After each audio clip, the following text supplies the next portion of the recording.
नमः विश्वनाथ भगवान की, ओंकारेश्वर भगवान की, महाकालेश्वर भगवान की, कुबेरेश्वर महादेव की।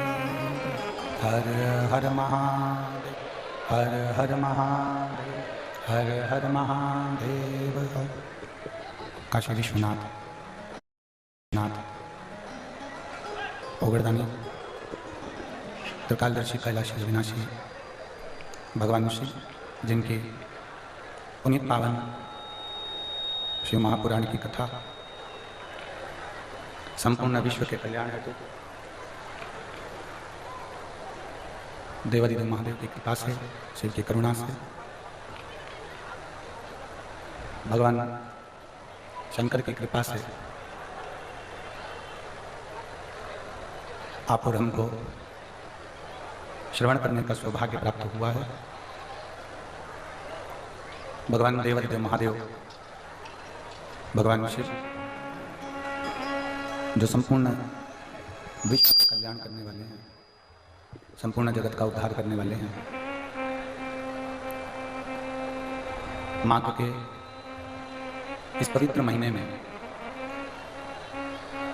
भगवान शिव की ही कृपा से, उनकी उदारता से भगवान श्री गौतम बुद्ध जी की ये पवित्र भूमि, जहाँ आप और हम भगवान शिव की पवित्र शिव महापुराण की कथा श्रवण करने के लिए विराजमान है। भगवान देवादिदेव महादेव, जो संपूर्ण विश्व का कल्याण करने वाले हैं, संपूर्ण जगत का उद्धार करने वाले हैं, ऐसे देवादिदेव महादेव की पवित्र लीलाओं का स्मरण आप और हम करने के लिए बैठे हैं। कथा के मुख्य यजमान श्रीमती पूनम जी पांडे, श्री ओम प्रकाश जी पांडे, पांडे परिवार, कुशीनगर। सामने के बक्से भी बढ़ाओ, प्रेशर बोलिए। श्रीमती पूनम जी पांडे, श्री ओम प्रकाश जी पांडे, कुशीनगर उत्तर प्रदेश, एवं समस्त कुशीनगर के रहनेवासी, जिन पर भगवान देवादिदेव महादेव की कृपा हुई है, करुणा हुई है, जो आप पर हम भगवान शिव की अविरल भक्ति को प्राप्त करने बैठे हैं। एक बार यजमान परिवार के लिए जोरदार ताली बजाकर स्वागत वंदन अभिनंदन। जो इस पवित्र शिव महापुराण की कथा का आयोजन कराकर संपूर्ण क्षेत्रवासियों का कल्याण कर रहे हैं। पीछे की आवाज खोलिए। संपूर्ण जगत का उद्धार करने वाली, संपूर्ण विश्व का कल्याण करने वाली ये पवित्र शिव महापुराण की कथा। कहते हैं, जिस भावों से हम कथा के पंडाल में बैठकर, जिस भावों से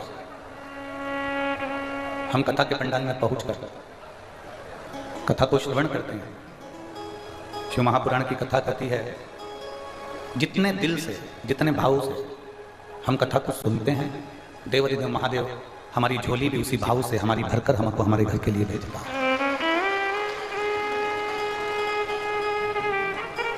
अब जितने स्नेह से,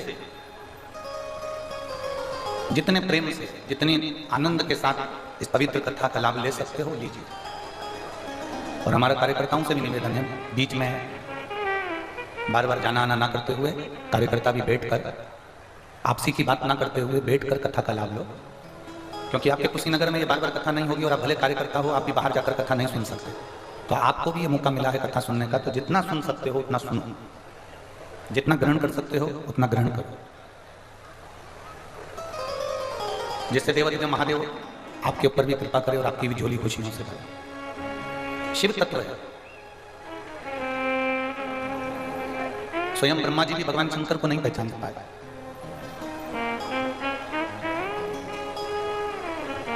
स्वयं ब्रह्मदेव भी भगवान शंकर का स्मरण नहीं कर पाए।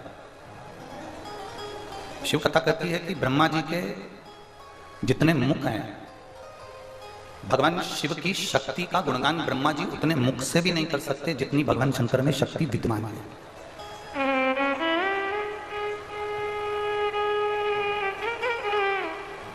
जितनी शक्ति मेरे महादेव में है, उस शक्ति का गुणगान तो स्वयं ब्रह्मा भी अपनी संपूर्ण वाणी से नहीं कर सकते, संपूर्ण वाणी से। मेरी कुशीनगर की जीजियों और मेरे जीजाओं, मेरी बेटियों बेटाओं, मेरी माताओं, मेरी जीजियों, मेरे भाई,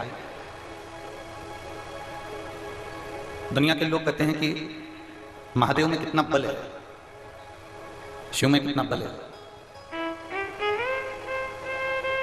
हम कहेंगे इतनी विशाल गंगा को, जो अपनी जटा में एक छोटी सी जगह में स्थान दे सकता है, वो संपूर्ण ब्रह्मांड को एक हाथ की हथेली में उठाकर अपने मस्तक पर रख सकता है।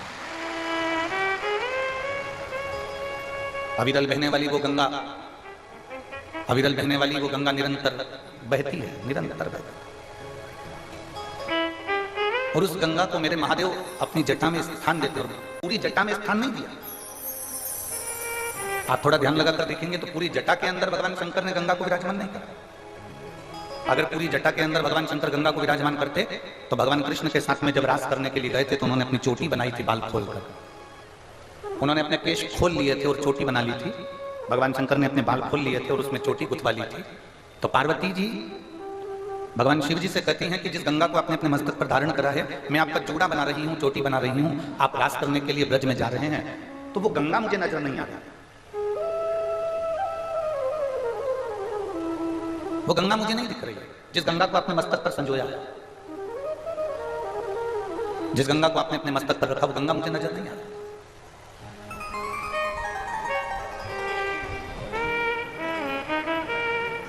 गणेश जी काटे बैठते हैं, जम के बोलो जरा, लोग कहेंगे मुंह सत्य चूहे पर, और जब भी गणेश जी का दर्शन करेंगे तो उनको सिंहासन पर बैठा हुआ पाएंगे। बोलो जी जी सही है। भगवान नारायण का दर्शन करोगे तो उनको सिंहासन पर या शेषनाग की सैया पर बैठा हुआ या लेटा हुआ पाओगे। ब्रह्मा जी का जब भी दर्शन करोगे तो उनको कमल के पुष्प के ऊपर बैठा हुआ पाओगे। लक्ष्मी जी का दर्शन करोगे तो उनको कमल के पुष्प के ऊपर बैठा हुआ पाओगे। ब्रह्माणी का दर्शन करोगे तो उनको कमल के पुष्प के ऊपर बैठा हुआ पाओगे। इंद्र का दर्शन करोगे तो उनको सिंहासन पर बैठा हुआ पाओगे। केवल 33 कोटि देवताओं की लिस्ट निकाली जाए, 33 कोटि देवताओं की लिस्ट निकालकर देखिए, केवल एक देवाधिदेव महादेव ऐसे हैं जो किसी सिंहासन पर नहीं बैठते। देवाधिदेव महादेव पृथ्वी पर बैठे, वो मंडल पर विराजमान। उनके लिए कोई सिंहासन नहीं है, उनके लिए कोई सिंहासन जरूरी भी नहीं है।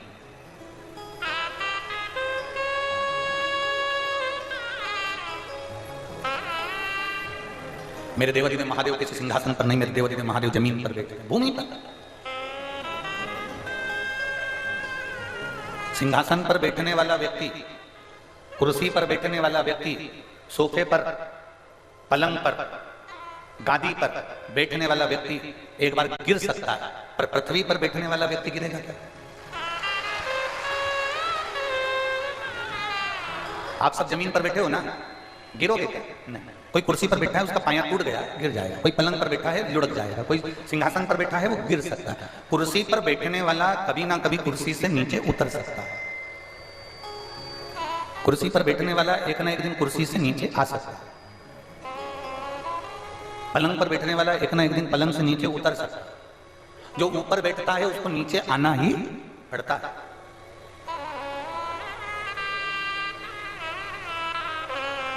पर नीचे वाला कितना नीचे जाएगा? जाएगा क्या? नीचे वाला नीचे नहीं जाएगा। नीचे वाला अगर जाएगा तो ऊपर की ओर बढ़ेगा, पर नीचे की ओर नहीं बढ़ेगा। वो मेरा मां है, वो मेरा शिव है, वो मेरा शंकर है, वो मेरा वो घड़ी शंभू है।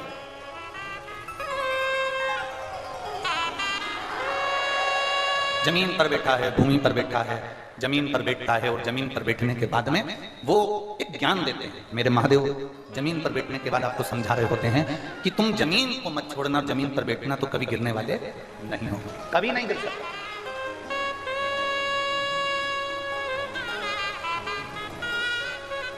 कोई आज मुख्यमंत्री के पद पर बैठ गया, कोई आज प्रधानमंत्री के पद पर बैठ गया, कोई आज राष्ट्रपति के पद पर बैठ गया, कोई आज अध्यक्ष के पद पर बैठ गया, कोई आज विधायक के पद पर बैठ गया, कोई आज संसद के पद पर बैठ गया, कोई आज अध्यक्ष, उपाध्यक्ष, कोषाध्यक्ष, सचिव के पद पर बैठ गया। ये सब कुर्सियां जो मिल गई, कोई कलेक्टर पद पर, कोई कमिश्नर पद पर, कोई एसपी, कोई कलेक्टर, कोई टीआई, किसी पद पर, कुर्सी पर हम बैठ गए हैं। पर कितना समय? कोई 60 वर्ष का होगा, रिटायर हो जाएगा कुर्सी से नीचे। अच्छा, एक बात आपसे पूछें, उत्तर दीजिएगा। आप बैंक में नौकरी कर रहे हैं, आप थाने में नौकरी कर रहे हैं, आप किसी स्कूल में नौकरी कर रहे हैं, आपका सिग्नेचर कब तक काम आता है? जब तक आप नौकरी में, जम के बोलो, है। रिटायर होने के बाद कोई व्यक्ति थाने में जाए और कहते लाओ मैं सिग्नेचर करके देता हूं, बंद कर दो इसको, उसके सिग्नेचर मान्य करेंगे? बैंक से रिटायर होने के बाद कोई बैंक की कुर्सी पर, मैनेजर की कुर्सी पर जाकर बैठ जाए कि लाओ मैं सिग्नेचर करके देता हूं, 50,000 रुपये निकाल कर दो, कोई मानेगा? नहीं। कोई टीचर की कुर्सी पर बैठ गया और कहे लाओ मैं इस बच्चे की मार्कशीट बना कर देता हूं, स्वीकार करेगा कोई? नहीं। आप जब तक कुर्सी पर हो, आप जब तक सत्ता पर हो, आप जब तक वैभव पर हो, तब तक आपके सिग्नेचर काम कर रहे हैं, आपकी कुर्सी काम कर रही है, आपके सिग्नेचर काम कर रहे हैं, आपकी कुर्सी, आपका सिग्नेचर काम कर रहा है। और जैसे ही आप नीचे उतरने के बाद आपका सिग्नेचर, आपकी कुर्सी, आपका कोई पद नहीं। शिव महापुराण की कथा कह रही है, जब तक आपके सिग्नेचर काम कर रहे हैं, जब तक आपके सिग्नेचर काम कर रहे हैं, तब तक इन सिग्नेचर से दुनिया का भला करते चलते। हमने पहले कथा में क्या कहा था आपको? शरीर चले तब तक कथा के पंडाल में जाकर कथा सुन लो, शरीर चले तब तक तीर्थ कर लो, शरीर चले तब तक दान कर लो, और तुम्हारे घर में चले तब तक दोनों हाथों से कोई पुण्य कार्य कर लीजिए। ये जीवन का एक आनंद है। तुम्हारे घर में चल रही हो, तुम्हारे घर के अंदर चल रही हो, तो तुम खूब पुण्य करिए, खूब सत्कर्म करिए, खूब दान करिए, खूब अच्छा कार्य करिए। शरीर चल रहा है तो कथा के पंडाल तक भी चले जाइए। शरीर चल रहा है तब तक तुम भगवान की कथा में भी चले। जब शरीर नहीं चलेगा, हाथ पैर नहीं चलेंगे, तो आपको कोई ले जाने वाला कथा के पंडाल में नहीं होगा। अभी तो आपकी हिम्मत है, अभी आप में बल है, तो आप कह देती हो मुझे कथा के पंडाल में जाना है, मुझे कथा सुनने जाना है। जब बल नहीं रहेगा, शरीर शिथिल हो गया, फिर नहीं जाओगे, फिर आप पहुंच नहीं पाओगे। सिग्नेचर काम करेंगे तब तक करेंगे जब तक आपकी कुर्सी है, आपकी पद है, आपकी प्रतिष्ठा है, आप उस स्थान पर हो, आप उस जगह पर हो, तब तक वो सिग्नेचर काम कर रहे हैं, तब तक वो आपका सिग्नेचर मान्य है। और इसके बाद आपका सिग्नेचर मान्य नहीं है, फिर आपका सिग्नेचर मान्य नहीं। बहुत ध्यान दीजिएगा महाराज कथा के, स्मरण करिएगा थोड़ा। चले ये हाथ पे खूब अच्छा कर्म करो, चले ये शरीर बहुत अच्छा कर्म करो, और मत बुरे कर्म कर बंदे वरना पछताएगा, भगवान की आंखों से तू बच नहीं पाएगा। बस प्रेशर बढ़ाना है, बाकी का सब ठीक चल रहा है। अरे ओ अज्ञानी मत करना दानी, अरे ओ अज्ञानी मत करना, तेरे कर्म का फल भी तू ही पाएगा, जैसा किया तूने तेरे आगे आएगा। मत बुरे कर्म कर वरना पछताएगा, भगवान की आंखों से तू बच नहीं पाएगा, तू बच नहीं पाएगा।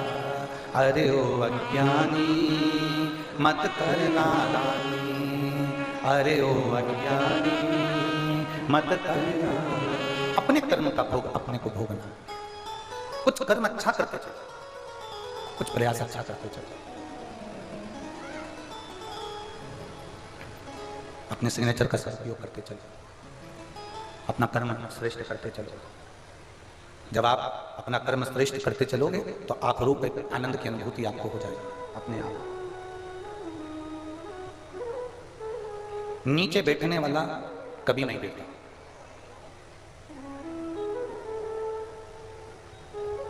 ऊपर बैठने वाला कभी भी नीचे आ सकता, पर नीचे बैठने वाला कभी भी गिरेगा कभी नहीं। नीचे बैठने वाला एक काम जरूर कर सकता है कि नीचे बैठने वाला गिरेगा तो नहीं, नीचे बैठने वाला गिरेगा तो नहीं, पर यह पक्का है कि नीचे बैठने वाला ऊपर की ओर बढ़ सकता है, पर नीचे नहीं आ सकता, ऊपर की ओर बढ़ सकता है। हमें कौन सी फर्क पड़ता है? आप लोग खड़े होकर कथा सुनेंगे तो हमको कोई चिंता विषय है क्या? जम के बोलो जरा, हमको कोई टेंशन है कि तुम्हारे खड़े रहने से? हम तो केवल इतना चाहते हैं कि बाबा के चरणों में आए हो ना, हमारे यहाँ हमारे यहाँ कहावत है कि गाय का जो गोबर है वो नीचे गिरता है तो धूल लेके उठता है, मिट्टी लेके उठता है। जो नीचे गिरा है तो वो कुछ ना कुछ लेकर उठेगा। हमें कोई फर्क नहीं पड़ता कि तुम खड़े खड़े कथा सुन रहे हो या 2 घंटे से खड़े हो या 3 घंटे से खड़े हो या 4 घंटे से खड़े हो। हम तो इतना जरूर कहेंगे कि शिव महापुराण में अपने बाबा की कथा में आओ तो बैठो।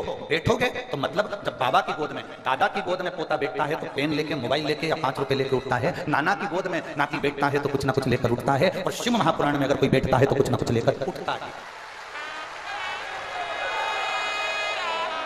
वो खाली नहीं जाएगा, उसको कुछ ना कुछ मिलेगा। अब आप कहो कि गुरुजी हम बैठे कैसे, हम हमारी तो आदत है खड़े खड़े रहना। ना ना, बैठो, आनंद लो, कथा रसपान करो, श्रवण करो। जीवन का ये लक्ष्य बार बार नहीं मिलने वाला। कौन सी कथा बार बार कुशीनगर में हो रही है? वो तो ये पूनम जी पांडे जी को और ओम प्रकाश पांडे जी को धन्यवाद देते हैं कि आपने अपने क्षेत्रवासियों के कल्याण के लिए ये शिव महापुराण की कथा का आयोजन करवाया।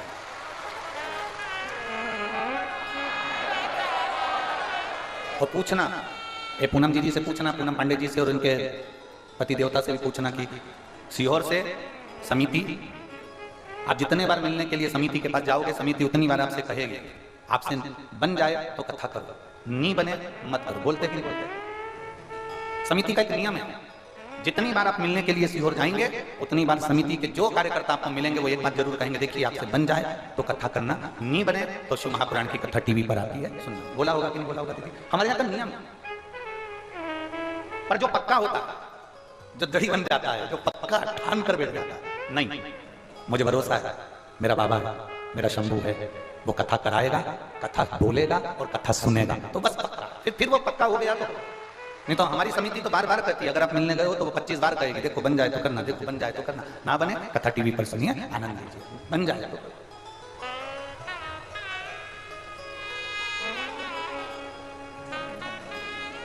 शिव भक्ति एकदम आनंदित भक्ति। इस भक्ति में कोई दिखावा नहीं है, इस भक्ति में कुछ भी दिखावा नहीं। शंकर जी को जल चढ़ाना कोई दिखावा है क्या? जम के बोलो। शिव जी को बेलपत्र चढ़ाना कोई दिखावा है क्या? शिव जी के मंदिर में झाड़ू लगाना कोई दिखावा है क्या? शिव जी के मंदिर में श्रृंगार करना कोई दिखावा है क्या? नहीं। शंकर की भक्ति में कोई दिखावा। आप राम जी के मंदिर में जाओगे तो सेल्फी ले लोगे, बोलो सही है? अरे बोलो तो जम के। ठीक है। आप कृष्ण जी के मंदिर में जाओगे तो सेल्फी ले लोगे, आप देवी जी के मंदिर में गए तो सेल्फी ले लोगे। बहुत कम लोग मिलेंगे शंकर जी के शिवलिंग के साथ सेल्फी लेते हुए, बहुत कम मिलेंगे, बहुत कम। बोलो सही है कि गलत है? आपको दुनिया के सब लोग सेल्फी लेते दिखेंगे, बिहारी जी के मंदिर में, राम जी के मंदिर में, ठाकुर जी के मंदिर में, कृष्ण जी के मंदिर में, देवी जी के मंदिर में, देवता जी के मंदिर में, सब में सेल्फी लेते मिलेंगे। पर शंकर जी के शिवलिंग में, शिवलिंग के साथ कोई सेल्फी लेते नहीं, कोई नहीं। क्योंकि सब दूर दिखावा कर सकते हो, पर मेरे महादेव का जहां शिवलिंग है वहां दिखावा नहीं हो सकता, इसलिए सेल्फी भी नहीं, कोई सेल्फी। आप शंकर के मंदिर में फोटो खिंचवाना चाहते हो तो आप शिखर के साथ खिंचवा लोगे, बाहर खिंचवा लोगे, बिल्कुल बाहर घूमते हुए खिंचवा लोगे, आप बाहर सब कुछ कर सकते हो, पर मंदिर के अंदर जहां शिवलिंग है वहां कोई सेल्फी नहीं ले शिवलिंग के साथ। और शिवलिंग के साथ सेल्फी लेने की जरूरत भी नहीं, वहां दिखावा नहीं करना है हमको शंकर जी के साथ। बड़े बड़े मंदिरों में दर्शन करने के लिए जाते हो, राम जी के मंदिर में गए हो, बिहारी जी के मंदिर में गए हो, देवी जी के मंदिर में गए हो, कृष्ण जी के मंदिर में गए हो, आप सबसे निवेदन करेंगे, जितने लोग आस्था चैनल पर सुन रहे हैं, जितने फेसबुक यूट्यूब पर सुन रहे हैं और जितने इस पवित्र कुशीनगर की भूमि से सुन रहे हैं, आप सबसे कहेंगे किसी मंदिर में सेल्फी लेने के लिए भगवान के सामने मत जाओ। भगवान के सामने जाकर हमें सेल्फी नहीं लेना है। भगवान के सामने जाओ तो उसके नयनों का दर्शन करिए, उसकी शिखा का दर्शन करिए, उसके चरण का दर्शन करिए, उन्होंने क्या वस्त्र पहने हैं उसका दर्शन करिए, उन्होंने कैसी माला धारण करी है उसका दर्शन करिए, भगवान के कर्ण फूल कितने सुंदर हैं उसका दर्शन करिए, भगवान के चरणारविंद के जो पुष्प हैं उनका दर्शन करिए। क्योंकि हम सेल्फी लेने में रह जाते हैं तो भगवान के श्रृंगार का दर्शन नहीं कर पाते, हम सेल्फी लेने में रह जाते हैं तो भगवान से नैन नहीं मिला पाते, हम सेल्फी लेने में रह जाते हैं तो भगवान की शरणागति प्राप्त नहीं कर पाते, हम सेल्फी लेने में रह जाते हैं तो भगवान की कृपा हम पर नहीं हो पाती और हम केवल एक फोटो लेकर अपने घर चले जाते हैं, भगवान को लेकर नहीं। हम भगवान को लेकर नहीं पहुंचते। इसलिए मेरा आपसे निवेदन है, शंकर भगवान के शिवलिंग के साथ कोई सेल्फी नहीं ले, और ना सेल्फी लिया करो, ना सेल्फी ले और ना कभी सेल्फी लेने का विचार करो शंकर के शिवलिंग के साथ, क्योंकि हमें शंकर को अपना बनाना है। अगर हम फोटो में रखेंगे तो दिल में कब आए। तो वो एक गाना पहले कोई ने उसमें गाया था थिएटर में, तेरे फोटो को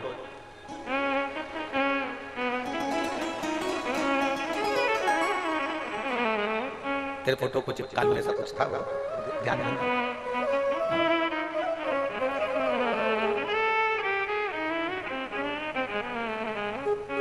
कुछ नहीं होगा, फोटो ले भी लोगे ना भगवान के साथ, अगर खींच भी लोगे तो कोई मतलब नहीं। भगवान को खींचो, भगवान का फोटो नहीं। तुम्हारी भक्ति में वो बल होना चाहिए कि भोलेनाथ तुम्हारे पीछे पीछे चलकर तुम्हारे घर तक आ जाए, तो समझना कि तुमने भगवान को अपने दिल में लिखा। आज वृंदावन में, आज अयोध्या जी में, आज काशी जी में, आज वैष्णो देवी आदि जो चाहे बड़े बड़े तीर्थ हैं, उन सभी में, पंढरपुर हो आदि सारे तीर्थ हों, उन सभी तीर्थों में भगवान के साथ सेल्फी लेने का क्रम नहीं होना चाहिए। भगवान का दीदार करिए, दर्शन करिए, भगवान से नेम मिला लीजिए। फिर निवेदन करूंगा, मेरे महादेव की शिवलिंग, मेरे महादेव की शिवपिंडी, मेरे महादेव का शिवलिंग के साथ में आपकी सेल्फी नहीं होना चाहिए। महादेव आपके दिल में ऐसे बैठ जाएं कि जिस महादेव को आप जल चढ़ा रहे हो, सेल्फी किसकी ली जाती है? जो दूसरी बार नहीं मिल रहा।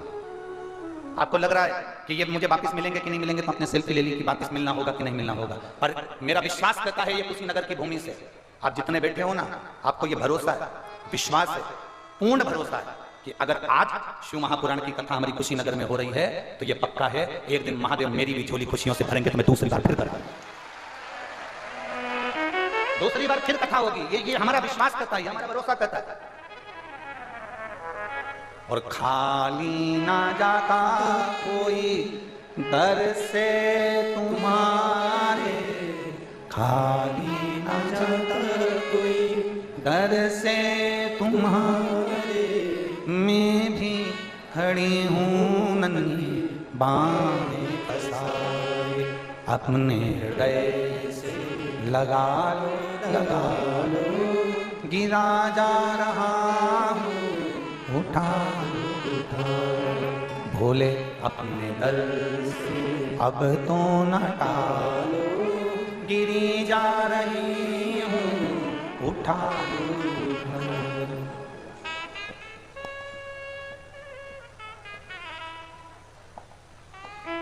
हवा दिखती है?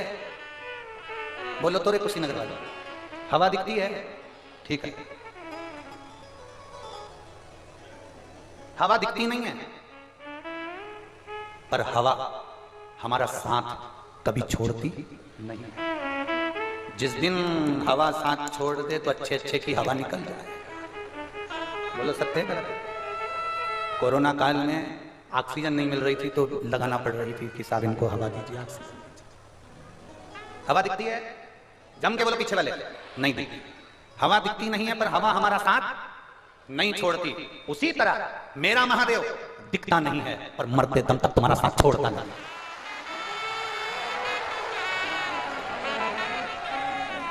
हवा दिखती नहीं है, पर साथ छोड़ती नहीं है। उसी तरह मेरा महादेव है, मेरा शंभू, मेरा त्रिकालदर्शी, मेरा कैलाशी, मेरा विनाशी है। वो दिखता नहीं है, पर मरते दम तक जो जल चढ़ाता है उसका हाथ और उसका साथ जिंदगी भर नहीं छोड़ता है, जिंदगी भर। सेल्फी उसके साथ लीजिए जो एक बार मिल रहा हो, एक बार जो मिलता है उसके साथ सेल्फी लीजिए, पर मेरे महादेव के साथ सेल्फी मत लेना, क्योंकि वो एक पल भी जल चढ़ाने वाले को छोड़ता नहीं है। वो तुम पुकारोगे तुम्हारे सामने आकर खड़ा हो जाएगा, उसको सेल्फी की जरूरत नहीं, उसके साथ नहीं।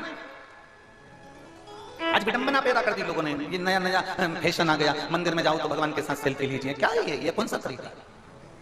ये मेरे महादेव के मंदिर में बिल्कुल ना करिए, मेरे शंकर के शिवलिंग के साथ बिल्कुल ना करिएगा। शंकर आपके दिल में होना चाहिए, आपके हृदय। पशुपतिनाथ में कितने दिए जलाती हो व्रत में? 6 दिए, 5 दिए मंदिर में जलाती हो और 1 दिया अपने घर के दरवाजे के सीधे हाथ पर राइट हैंड में जलाती हो। ठीक है, बोलो तो जम के। ठीक है, 6 दिए आप लोग पशुपतिनाथ के व्रत में जलाता। 6वां दिया पशुपतिनाथ का घर के दरवाजे पर क्यों जलाया जाता है?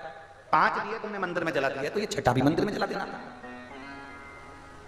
जब 5 दिया हमने शिव के मंदिर में जलाए तो छठा दिया भी हमें मंदिर में जलाना था, फिर इसको हम शंकर के मंदिर में ले भी गए। और अगर छठा दिया तुम्हें घर में जलाना था तो घर के अंदर ही रख दिया जाती, फिर इसको मंदिर लेकर क्यों गए? कोई पूछे तुमसे कि ये सियोर वाला महाराज तो नए नए व्रत बताते रहता है, सियोर वाला महाराज नए नए काम बताता रहता है, लोग हमको टोटका वाला महाराज भी कह देते हैं, ताने भी दे देते हैं। पर उनको नहीं मालूम कि दशरथ जी के घर में जब औलाद नहीं हुई तो उन्होंने गुरु बाबा से कहा था, और गुरु बाबा ने कोई उपाय कराया तो क्या वो टोटका था?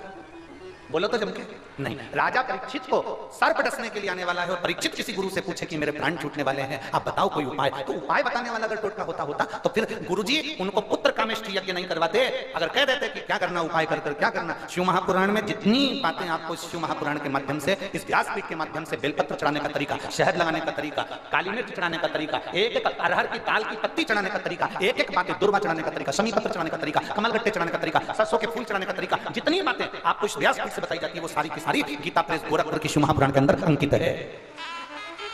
गीता प्रेस गोरखपुर की शिव महापुराण के साथ में अंकित है। शंकर जी पे चढ़ा हुआ जल पीना है, ये शिव महापुराण में अंकित है कि 3 ताप हमारे समाप्त हो जाते हैं शिव जी पे चढ़े हुए जल का आचमन करने से। नारी भगवान शंकर की पूजन करेगी, हमारे शास्त्र कहते हैं। लक्ष्मी जी ने बेलपत्री के पेड़ के नीचे शंकर का शिवलिंग बनाकर पूजन करा। ब्रह्माणी ने स्वयं श्रीशैलम पर बैठकर शंकर के शिवलिंग का पूजन करा। पार्वती ने स्वयं शिवलिंग का निर्माण कर पूजन करा। और पार्वती सती मैया शिवलिंग का पूजन नहीं कर पाई थी, याद रख लेना। उमा शिवलिंग का पूजन नहीं कर पाई थी, कात्यायनी शिवलिंग का पूजन नहीं कर पाई थी। शंकर भगवान की जो 50-51 पहले की पत्नी है वो एक भी शंकर के शिवलिंग का पूजन नहीं कर पाई थी, इसलिए उनको मरना पड़ा, प्राण छोड़ना पड़े। और पार्वती मैया ने शंकर के शिवलिंग का पूजन बचपन से करा, इसलिए पार्वती और शंकर की जोड़ी अमर हो गई और ऐसी जोड़ी हो गई उसे गौरी शंकर कहते हैं। दुनिया के लोगों को शिव पुराण का विरोध नहीं करना है, दुनिया के लोगों को केवल सियोर वाले महाराज का विरोध करना है। शंकर पे जल मत चढ़ाओ, शिव जी पे जड़ा जल मत पियो, श्री शिवाय नमस्तुभ्यम वेद और पुराण शास्त्र का मंत्र ही नहीं है। हम कहते हैं जिनको लगता है कि श्री शिवाय, जम के बोलिए जरा, श्री शिवाय नमस्तुभ्यम, जिनको लगता है कि ये हमारी शिव पुराण में मंत्र नहीं लिखा, उनसे कहूंगा एक बार गीता प्रेस गोरखपुर की शिव पुराण को पढ़ो। उसमें लिखा है श्री शिवाय नमस्तुभ्यम विद्येश्वर संहिता के अंतर्गत लिखा कि इस मंत्र का मात्र श्री शिवाय नमस्तुभ्यम मंत्र बोलने वाले के मुख का भी दर्शन कर लो तो ना जाने हमारे कितने पाप नष्ट हो जाते हैं और अश्वमेध यज्ञ का पुण्य फल प्राप्त। देखिए, मैं आस्था चैनल वालों से कहूंगा जरा श्री शिवाय नमस्तुभ्यम मंत्र को हमारी शिव पुराण, ये गीता प्रेस गोरखपुर की शिव पुराण,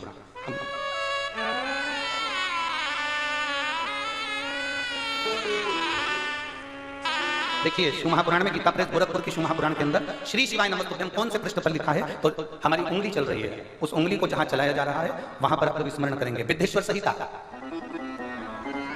विद्येश्वर संहिता पृष्ठ संख्या 77।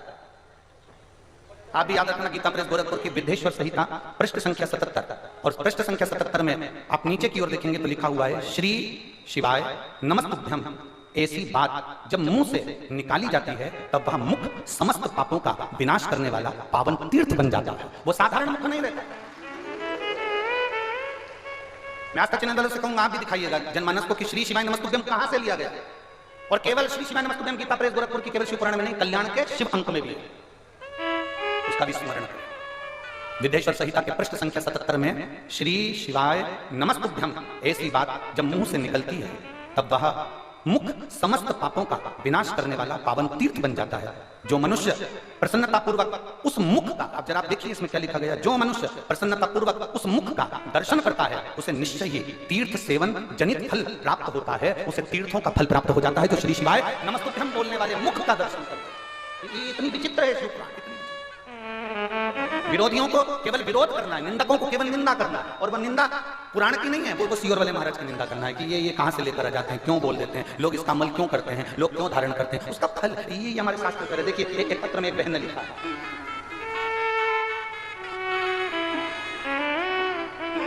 मेरा नाम मिंटी देवी है, मेरे पति का नाम चंदन सिंह है, मैं मीरगंज गोपालगंज बिहार से हूँ, कहीं बैठी हूँ तो हाथ हिला सकती हैं।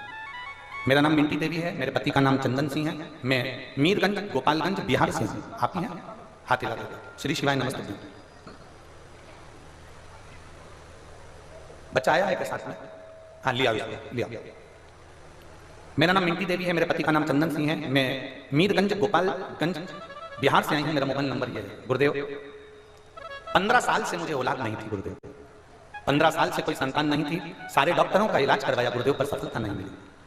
ऐसा कोई स्थान नहीं था जहां जाकर हमने गोदी नहीं भरवाई, नरियल झेल झेल के घर में नरियल ढेर इकट्ठे हो गए गुरुदेव, पर संतान का सुख नहीं आया। एक बार घर के बाहर झाड़ू लगा रही थी और झाड़ू लगाते लगाते वहां से एक महिला निकल कर गई। उस महिला ने कहा कि तुम्हारे घर में कोई बाल गोपाल नहीं? तो कहा मेरे यहाँ 15 साल से औलाद नहीं है। तो कहा वो सीहोर वाला महाराज टीवी पर आता है, प्रदीप मिश्रा कथा बाजता है, आप उस कथा को क्यों नहीं सुनते? शिव महापुराण की कथा सुना करो। तब मैंने पहली बार जीवन में टीवी खोल आपकी कथा को लगाया और कथा आस्था चैनल पर सुनी। मुझे भरोसा नहीं हुआ। जब इतने डॉक्टरों का इलाज करवा लिया तो औलाद नहीं हुई, इतनी गोदी भरवा ली तो औलाद नहीं हुई, तो औलाद क्या होगा?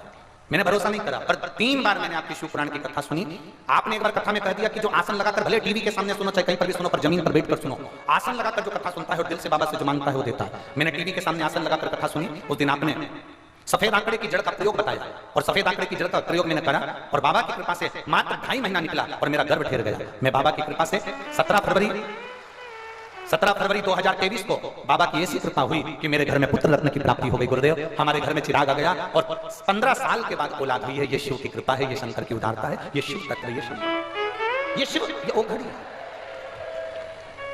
एक लाइन भजन की बहुत अच्छी लिखी है, तेरे दरबार की बाबा निराली शान देखी है, तुझे देते नहीं देखा पर झोली भरी देखी, मुख दुनिया मोड़े बाबा तू मुख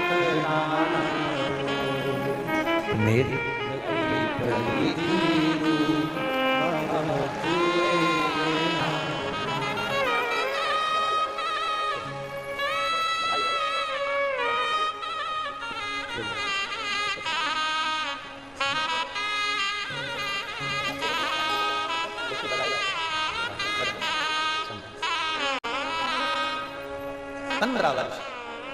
औलाद का सुख नहीं दिखता है। ए मेरी जीजियों, दुनिया के लोग हंसते हैं, सीहोर वाले महाराज पर लोग ताना कसते हैं, कसे, पर एक बात अपनी जिंदगी में उतारना, शंकर को चढ़ाया गया जल और शिवजी पे करा गया भरोसा, श्री शिवाय नमस्तुभ्यम कभी खाली नहीं जाता, कभी नहीं। उसको पुकारो, सामने आकर खड़ा होगा। आपको लगता होगा ऐसी कथाएं तो हमारे शहर में कुशीनगर में ढेर होती हैं। बहुत बड़े बड़े महाराज आते हैं, बहुत बड़े बड़े संत आते हैं, बहुत बड़े बड़े साधु आते हैं, बहुत बड़े बड़े सन्यासी, बहुत बड़े बड़े तपस्वी आते हैं, बहुत बड़े बड़े। आपके कुशीनगर में बहुत बड़े बड़े संत आते होंगे माना, पर यह कोई साधारण सी पुराण नहीं है जिसको आप सुन रहे हैं, साधारण नहीं है।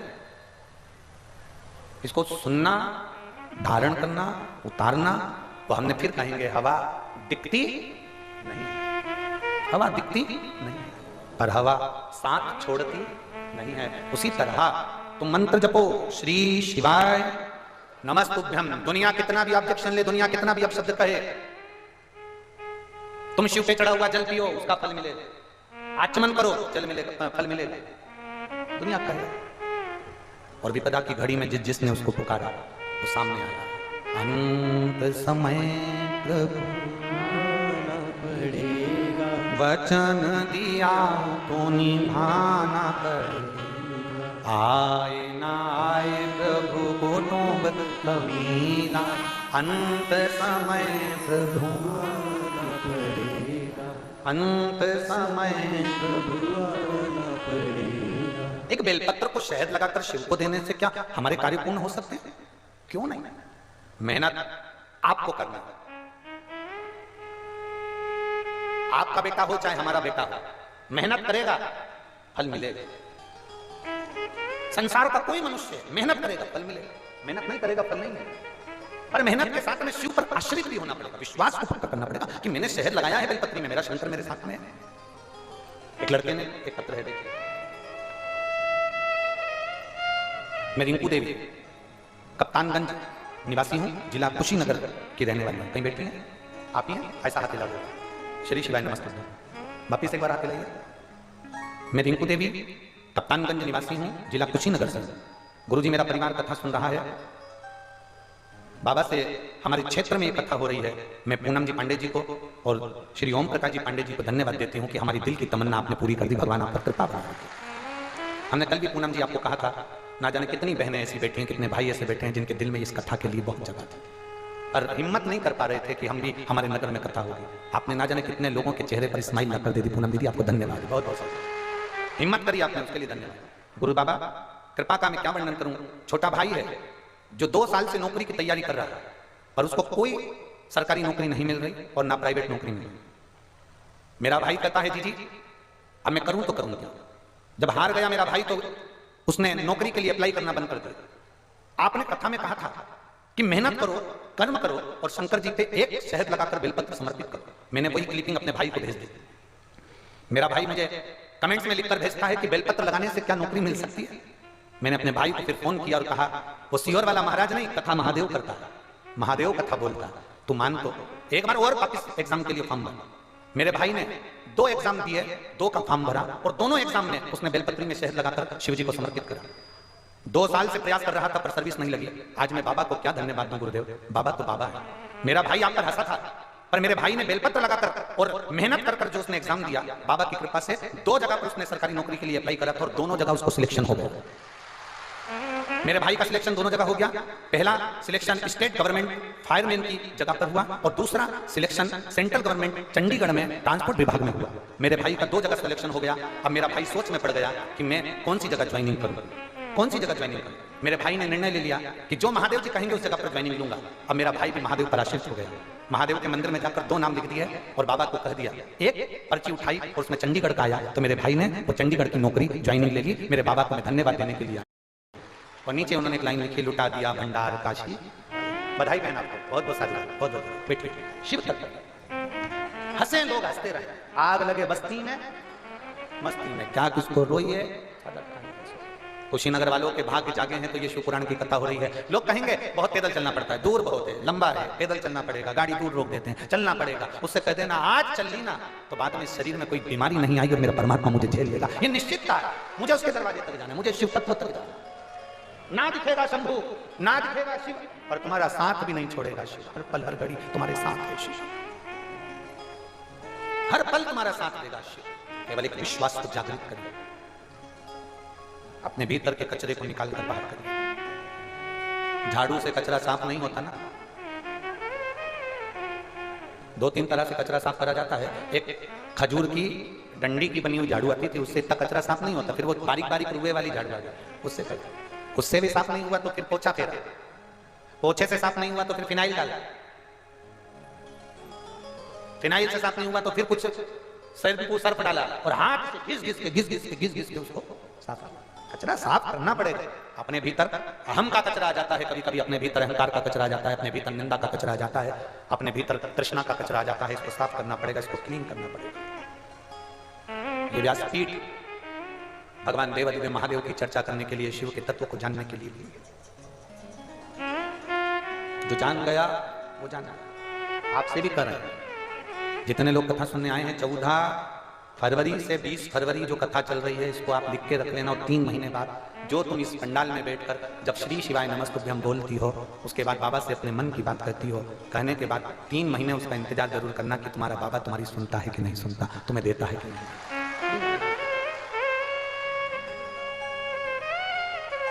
इस बहन ने लिखा पत्र में कि मैंने, ये बिहार से आई हुई दीदी ने लिखा, मुझे लोग जो बोलते थे मैंने वो किया, फिर भी मुझे संतान 1 साल 2 साल 3 साल 4 साल 5 साल इंतजार करते करते करते करते 15 साल निकल गए पर संतान का स्वप्न। अब विश्वास को जागृत करा ना उन्होंने, शिव पर भरोसा किया, भगवान शंकर पर भरोसा किया।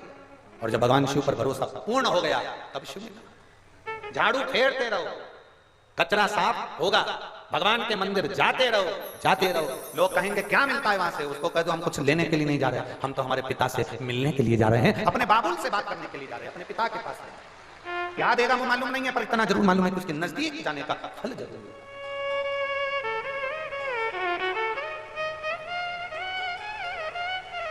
ब्रह्मा जी नहीं पहचान पाए थे भगवान देवादिदेव महादेव, ब्रह्मा जी ने नहीं पहचाना था भगवान शंकर को, भगवान शिव को नहीं पहचान पाया। आखिरी में ब्रह्मा जी ने भगवान नारायण से पूछ लिया था कि तुम्हारे पिता कौन है, तुम्हारे पिता कौन? नारायण ने कह दिया मेरे पिता तो वो देवादिदेव महादेव, जिसका कोई नहीं, कोई नहीं।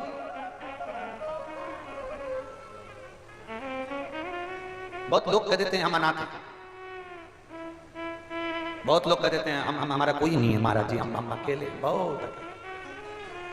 मूर्ख हो। जो कहता है कि हम अनाथ हैं वो मूर्खता वाली बात करता है।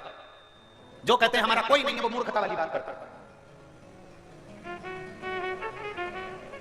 ये मूर्खता वाली बात है। जो कहता है कि अनाथ है, जो कहता है कि हमारा कोई नहीं है। जब विश्वनाथ बैठा है तो दुनिया में कोई अनाथ हो ही नहीं सकता। उसका नाम है विश्वनाथ। द्वारिकानाथ सुने होगे, जगन्नाथ सुने होगे, बद्रीनाथ सुने होगे, केदारनाथ सुने होगे, पर विश्वनाथ नहीं सुने होगे। विश्वनाथ नहीं सुने होगे। उसका नाम विश्वनाथ है। किसी को अनाथ नहीं छोड़ता, सबको अपना बनाकर चलता, सबको अपना।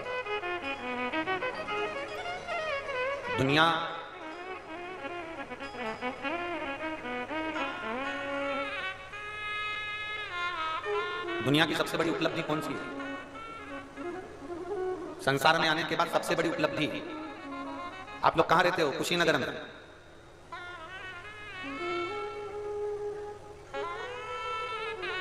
दुनिया की सबसे बड़ी सफलता कौन सी है? जल्दी बोलो। दुनिया की सबसे बड़ी सफलता कौन सी है? दुनिया की सबसे बड़ी उपलब्धि कौन सी है? दुनिया की सबसे बड़ी सफलता कौन सी? गौतम बुद्ध की पवित्र भूमि कुशीनगर कहती है दुनिया की सबसे बड़ी सफलता है अपने प्राण छोड़ते समय प्रायश्चित ना हो, चेहरे पर स्माइल हो। गौतम बुद्ध की पवित्र भूमि कहती है, महात्मा गौतम बुद्ध भी कर रहे हैं और महात्मा विदुर भी कर रहे हैं, अपने प्राण छोड़ते समय आपको प्रायश्चित ना हो। ऐसा काम ही मत कर जाओ कि प्रायश्चित।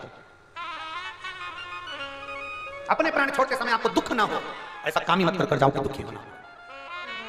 अपने प्राण छोड़ते समय आपको कोई अपशब्द कहे, ऐसा कर्म मत कर। ये दुनिया की सबसे बड़ी उपलब्धि है कि जिस समय आपके प्राण छूट रहे हो, आपका शरीर छूट रहा हो, ये शरीर जा रहा हो, ये आत्मा परमात्मा से मिलने के लिए जा रही हो। ये कुशीनगर प्रतीक है इसी बात का कि प्राण छोड़ते समय, शरीर को छोड़ते समय, ये आत्मा जब परमात्मा में विलीन होने के लिए जा रही हो, तब आपके चेहरे पर स्माइल हो, प्रसन्नता हो, दुख ना हो। ये महात्मा गौतम बुद्ध की पवित्र धरा कर रही है। महात्मा विदुर का चरित्र कहता है, महात्मा गौतम बुद्ध का चरित्र कहता है कि आपके चेहरे पर मृत्यु के समय पर सल ना आवे, प्रसन्नता।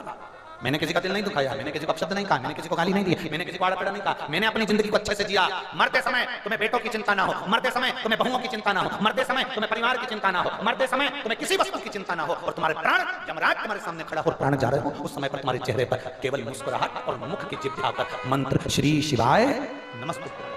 पंचाक्षर मंत्र नमः शिवाय, षडाक्षर मंत्र ओम नमः शिवाय, 2 अक्षर का मंत्र राम नाम, 2.5 अक्षर का मंत्र कृष्ण, 12 अक्षर मंत्र ओम नमो भगवते वासुदेवाय। तुम्हारे मुख पर ये मंत्र जब मुख में होंगे तो निश्चित है कि तुम्हारा चेहरा कह देगा कि तुम्हें कोई विपदा, कोई चिंता व्याप्त ही नहीं रहेगी।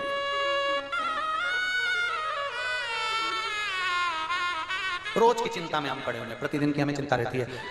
मैं तो यहां आ गई, बच्चे स्कूल से आते होंगे,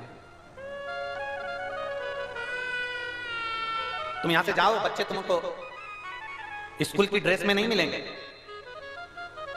तुम यहां से जाओ, बच्चे तुम्हारे भूखे नहीं मिलेंगे। तुम चिंता कर रही हो, बच्चों को मालूम है मम्मी गई कथा में, फुल एंजॉय, फुल फ्रिज खोला, सामान निकाला, गुड, दूध निकाल के हॉर्लिक्स घोल के, बिस्कुट टोस्ट, और दोस्तों से कह दिया आजा मम्मी गई कथा। तुम चिंता में दुबली हो गई, बेटे ने कुछ नहीं खाया होगा, बेटे ने कुछ नहीं खाया होगा, बेटे ने कुछ नहीं खाया होगा, और फिर घर पहुंचकर बेटे से कह ले मैं तुझे खाना, मम्मी मेरा पेट भरा। क्या खाया? बस पेट भरा, मैं स्कूल से टिफिन खा के आया। अब ये नहीं बता रहा है कि सारा फ्रिज का माल में ही निपटा गया, जो अलमारी में रखा हुआ था वो मैं खा गया। तुम्हें चिंता है, तुम्हें चिंता है, मेरा पति ऑफिस गया है, टिफिन तो घर में दे गया, वो क्या खाएगा, क्या खाएगा? तुम्हें चिंता है, उसको चिंता नहीं है, क्योंकि उसको मालूम है मेरी ऑफिस की ही बिमला लेके आई है टिफिन। आज भगवान ने कृपा कर दी, उसका आधा टिफिन मैं खाऊंगा और इसने बढ़ जाएगा। तुम्हें चिंता है, उसको नहीं। जिंदा हो तब तक चिंता व्यापेगी, मरने के बाद चिंता नहीं, चिता व्यापेगी। कहां चिंता है? जिंदा हो तब तक चिंता है। और हम कहते हैं चिंता को छोड़कर बाबा पर आश्रित हो जाइए, चिंता को छोड़कर बाबा पर। बाबा